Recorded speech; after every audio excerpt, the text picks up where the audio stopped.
Qara, senga syurprizim bor. Qanaqa surpriz? Voy, juda hayajondaman. Voy, buncha chiroyli sovg'a. Rahmat azizim, syurprizing uchun. 14-fevral Sevishganlar kuniga sovg'a senga, azizam.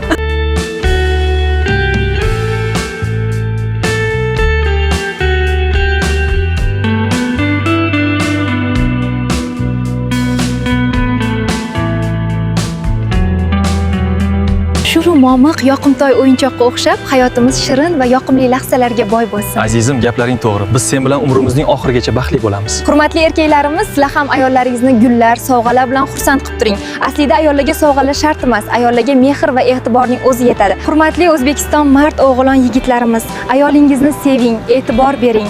14-fevral yoki 8-martni kutish shart emas. Bugundan, hozirdan boshlang, e'tibor bering.